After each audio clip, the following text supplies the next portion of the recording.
an original presentation from America's premier audio theater group, Seeing Ear Theater. No! No! Please, no. Sleep.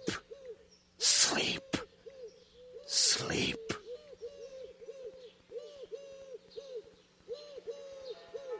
True. Nervous. Very, very dreadfully nervous I had been and am. But why will you say that I'm mad? The disease has sharpened my senses, not destroyed, not dulled them. Above all was a sense of hearing acute. I hear all things in the heaven and in the earth, and many things in hell. How then am I mad? Hearken, and observe how healthfully, how calmly I can tell you the whole story.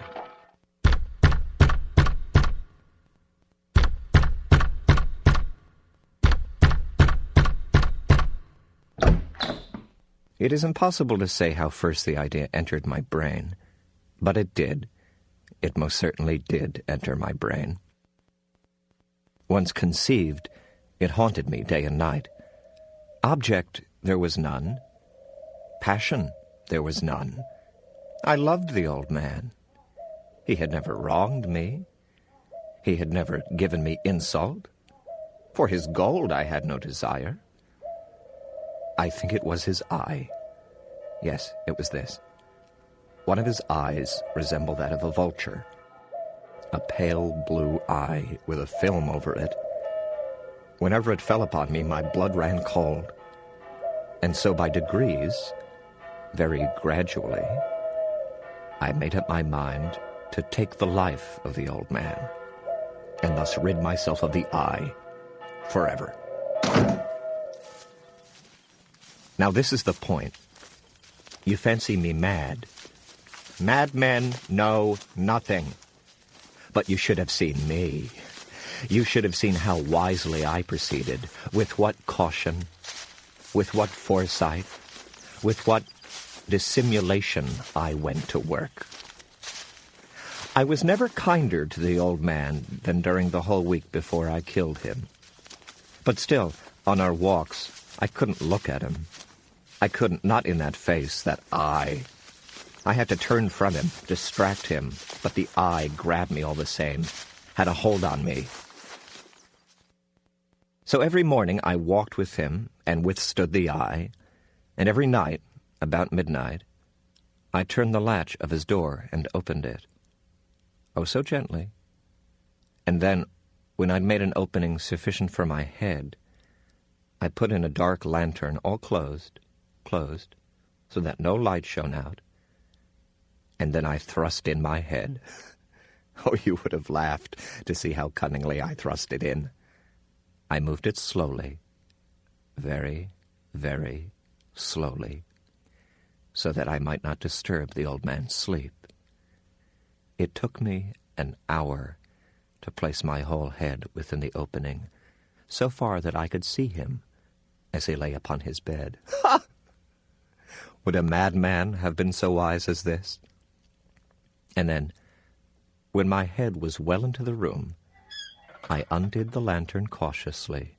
Oh, so cautiously, cautiously, for the hinges creaked.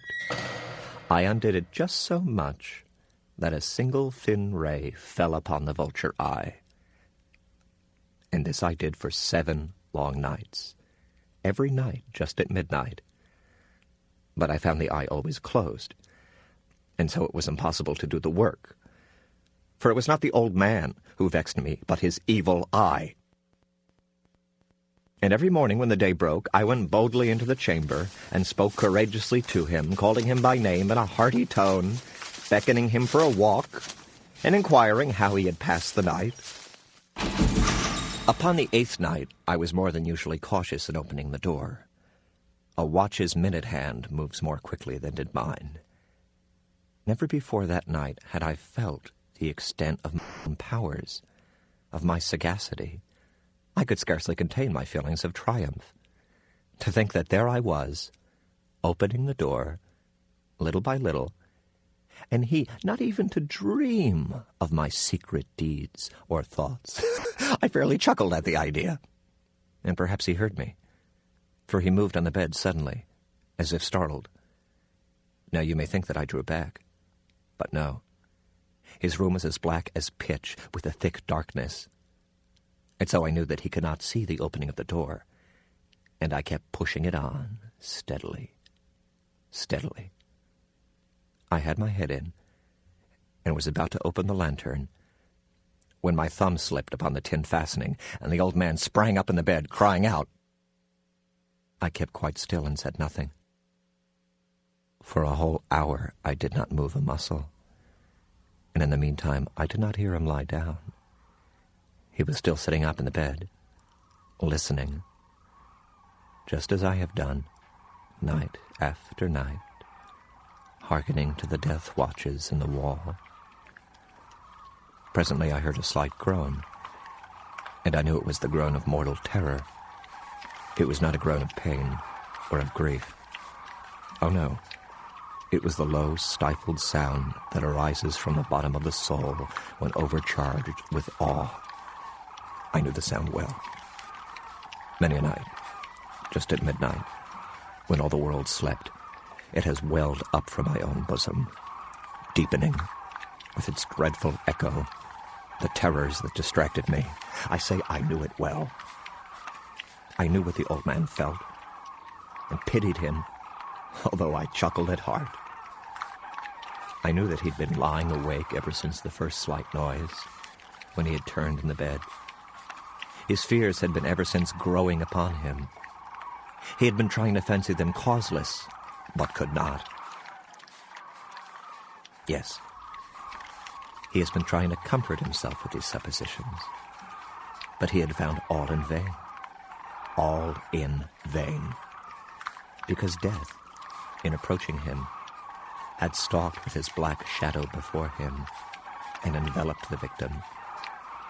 And it was the mournful influence of the unperceived shadow that caused him to feel, although he neither saw nor heard, to feel the presence of my head within the room.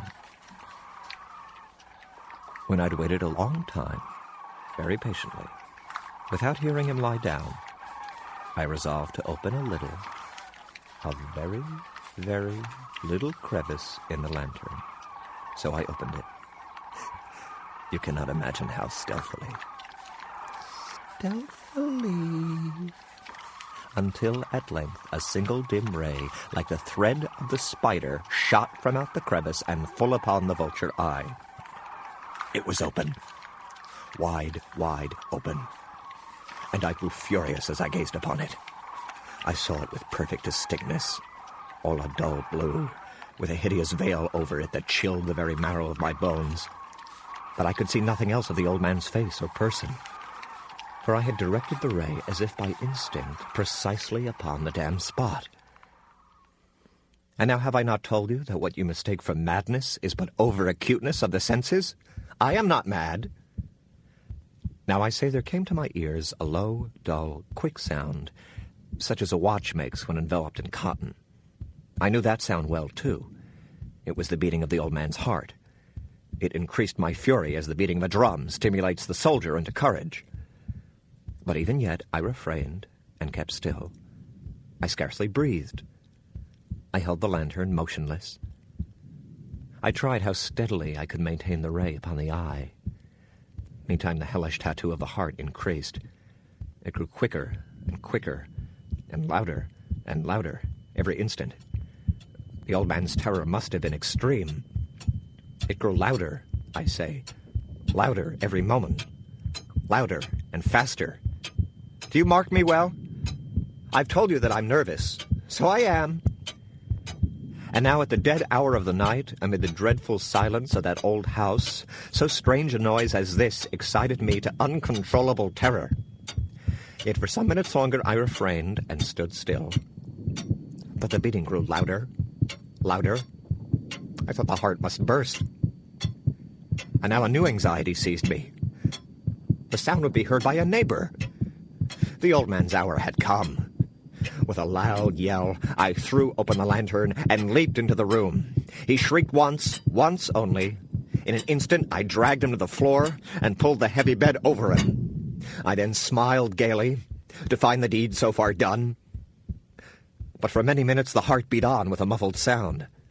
This, however, did not vex me. It would not be heard through the wall. At length it ceased.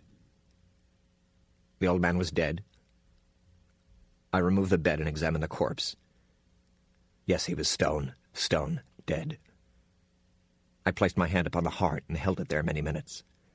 There was no pulsation. He was stone dead. His eye would trouble me no longer. If you still think me mad, you will think so no longer when I describe the wise precautions I took for the concealment of the body. The night waned, and I worked hastily, but in silence.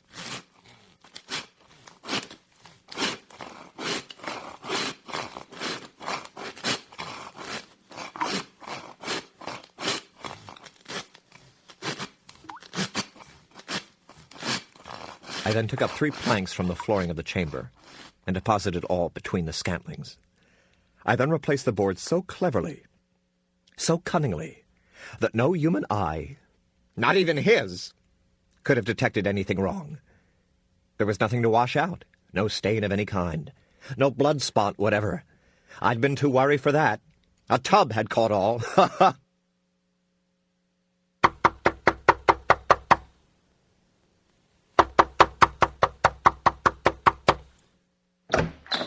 Officers.